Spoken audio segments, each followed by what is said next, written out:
कौन सा टेंस है? Past indefinite tense. Past indefinite tense. उसका भाग नंबर 1। भाग नंबर 1।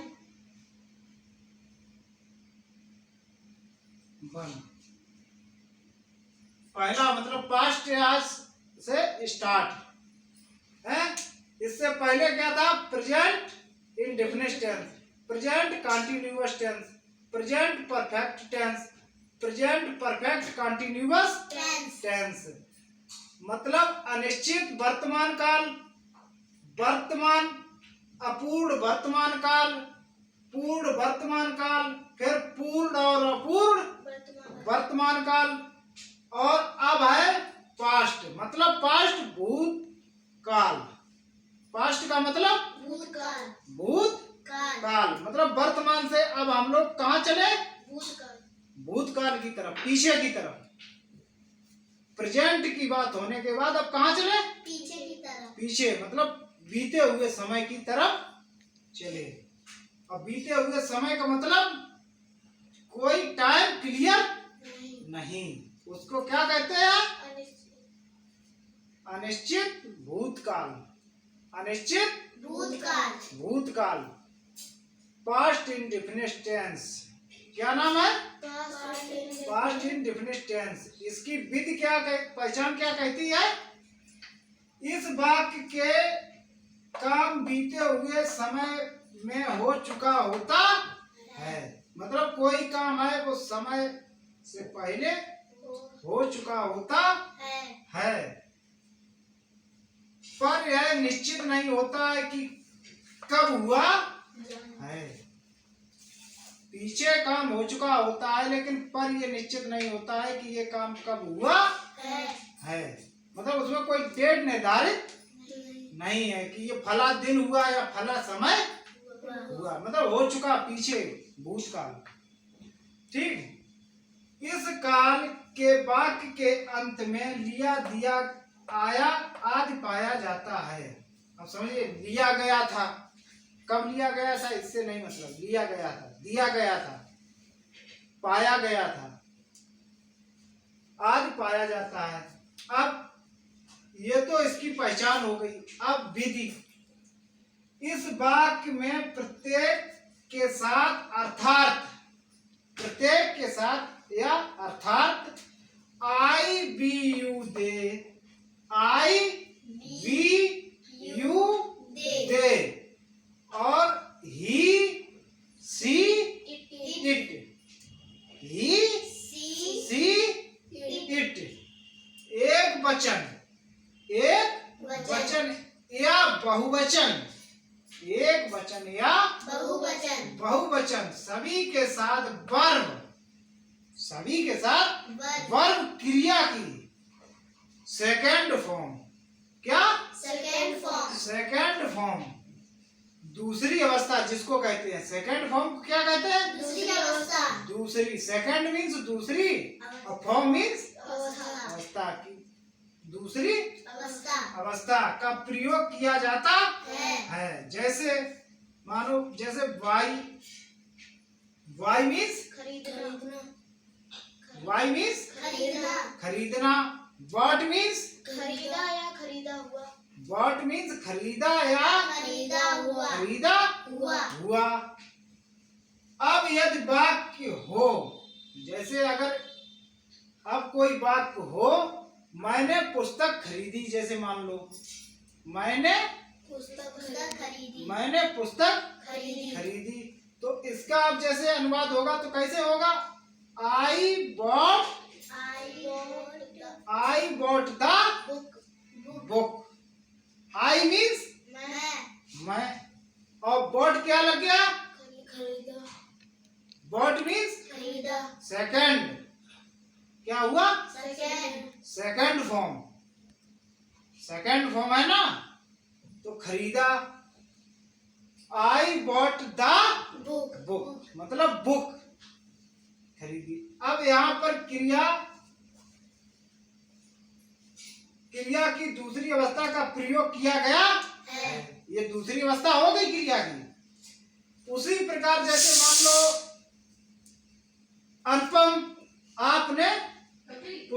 खरीदी, या कुंदन ने पुस्तक खरीदी, या कपिल ने पुस्तक खरीदी, या दुर्गा ने पुस्तक खरीदी। तो अब क्या होगा? अनुपम bought the book, Kundan bought the book, Kapil bought the book, Durga bought the book। अब अगर दुर्गा जी तो दुर्गा जी bought the है? समझ में आया?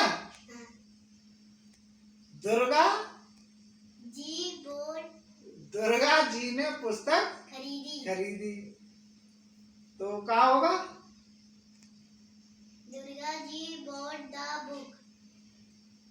Durga ji bought the book।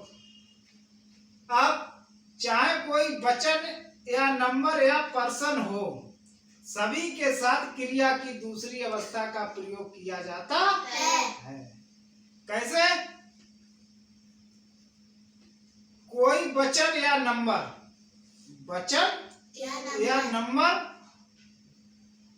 या पर्सन हो, वचन या नंबर या पर्सन हो, सभी के साथ क्रिया की दूसरी अवस्था का प्रयोग किया जाता है।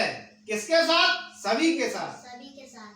अब जैसे प्रश्नात्मक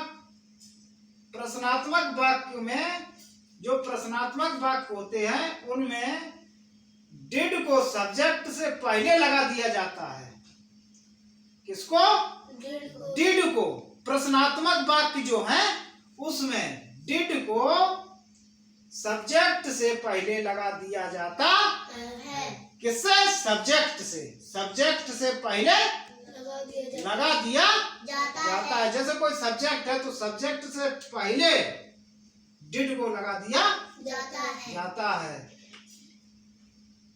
डिड लगने के बाद क्रिया की पहली अवस्था, डिड लगने के बाद क्रिया की पहली अवस्था, जैसे डिड लगा दिए, ठीक है, सब्जेक्ट से पहले। अब क्रिया की पहली अवस्था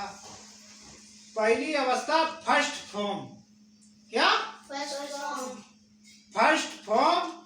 पहली अवस्था में फर्स्ट फॉर्म ऑफ वर्ब। क्या? फर्स्ट फॉर्म ऑफ वर्ब ही लगेगी। ये कंफर्म है? फर्स्ट फॉर्म ऑफ वर्ब ही लगेगी। समझ लीजिए, पहली अवस्था, क्रिया की पहली अवस्था फर्स्ट फॉर्म ऑफ वर्ब ही लगेगी। जहां निगेटिव वाक्य हो, क्या हो? निगेटिव सोच, मतलब निगेटिव वाक्य है जो कह रहे कि ऐसा काम नहीं किया है, किया अलग, नहीं किया निगेटिव, ना वाले मतलब जो ना से है, नहीं। तो निगेटिव वाक्य हो वहां डिड नॉट एक साथ लगाया जाएगा, एक साथ या इकट्ठा एक साथ मतलब लगाया जाएगा। डिड नॉट, जहां निगेटिव वाक्य होगा वहां डिड नॉट एक साथ लगाया जाएगा, और जहां निगेटिव वाक्य नहीं होगा वहां डिड को सब्जेक्ट से पहले, जहां निगेटिव वाक्य नहीं होगा वहां डिड को सब्जेक्ट से पहले लगाया जाएगा। क्या किया जाएगा? पहले लगा दिया जाएगा। और डिड लगने के बाद क्रिया की पहली अवस्था फर्स्ट फॉर्म ऑफ वर्ब ही लगेगी। क्या लगेगी? वर्ब ही लगेगी। जब इतना ये सब हो जाएगा तब हमारा ये टेंस की विधि पहचान बताता है। फिर पहचान जो है उस टेंस को नाम देता है। क्या देता है? अनिश्चित भूत काल। क्या देता है? अनिश्चित भूत काल। अगर जड़ मजबूत है तो पौधा अपने आप मजबूत सुरक्षित है। समझ रहे? ऊपर पौधा नहीं देगा, उनका पौधा बढ़िया है। पौधा तो बढ़िया है ही जब उसकी जड़ मजबूत है। क्या? जड़ अगर मजबूत है तो पौधा तो अपने आप सुरक्षित है। समझ रहे? तो अब जैसे मान लो आपको तो बता ही चुके हैं ना कि अनुपम ने पुस्तक खरीदी या दुर्गा ने पुस्तक खरीदी।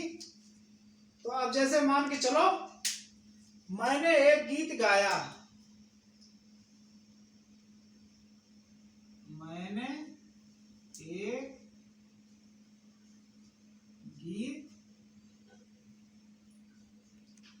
मैंने एक गीत गाया।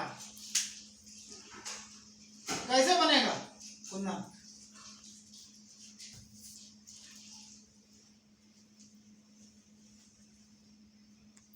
मैंने एक गीत गाया।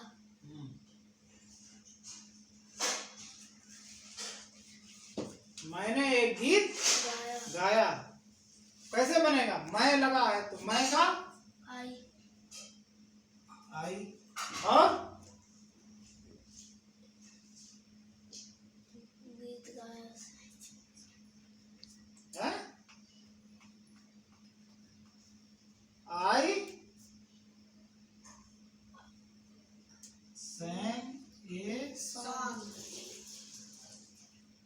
sang a song song।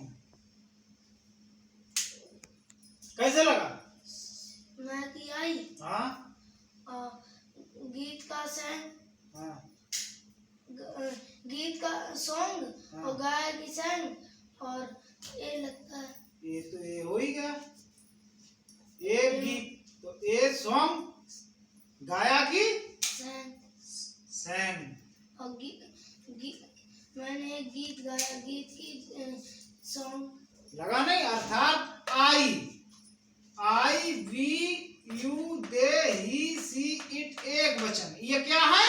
एक वचन।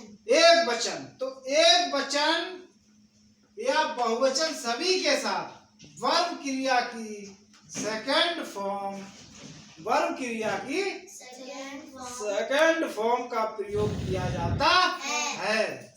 तो ये क्या हो गया?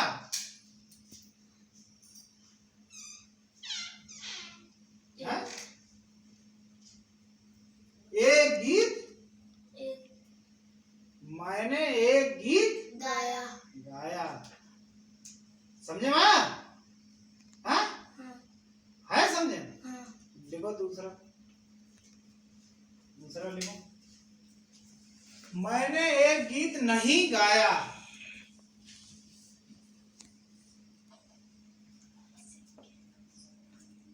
मैंने एक गीत नहीं गाया। किसने? दुर्गा ने। दुर्गा जी ने एक गीत नहीं गाया। मैंने एक गीत नहीं गाया ना। हाँ।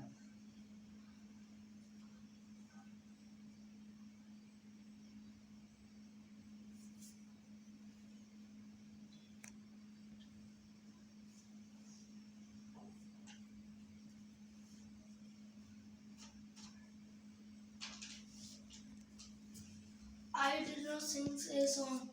हाँ। कैसे? अब बता, समझा दे दो। मैंने की आई हाँ। और जहाँ पे नहीं होगा वहाँ पे डिड नॉट एक साथ हाँ, लगेगा। निगेटिव। क्या? निगेटिव वाक को वहाँ डिड नॉट एक साथ लगाया जाएगा। तो I did not sing a song. sang a song। मैंने एक गीत गाया। एक गीत नहीं गाया। अब आया समझे? कोई दिक्कत? नहीं। संडे टेस्ट है। समझ रहे ना? आओ चलो बैठो।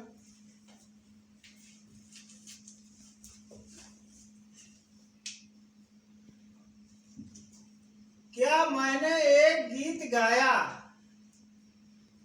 क्या मैंने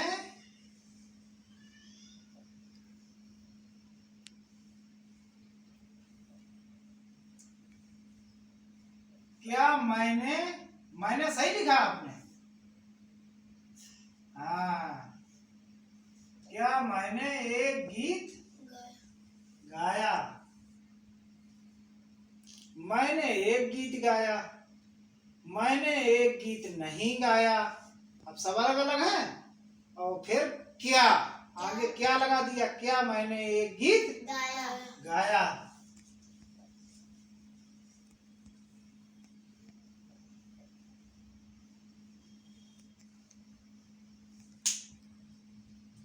Did I sang a song? Did I sang a Song. song? सही है ना? हाँ? पक्का? डन? कैसे है बताओ, समझाओ।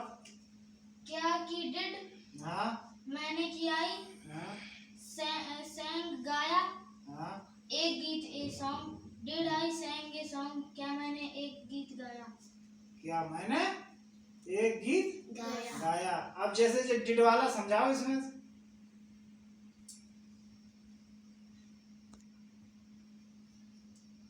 ये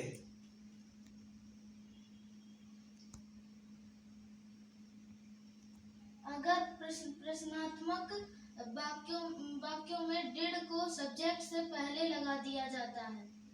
डिड तो को मतलब प्रश्नात्मक, ये प्रश्न कर रहा ना। क्या क्या मतलब क्या हो गया? प्रश्न ये एक आ रहा है, क्या मैंने एक गीत गाया। गाया, मतलब प्रश्न बनना ना कि क्या मैंने एक गीत गाया। हाँ, आपने एक गीत गाया। तो ये प्रश्नात्मक का मतलब हो गया है डिड को सब्जेक्ट, जो सब्जेक्ट है। सब्जेक्ट क्या है?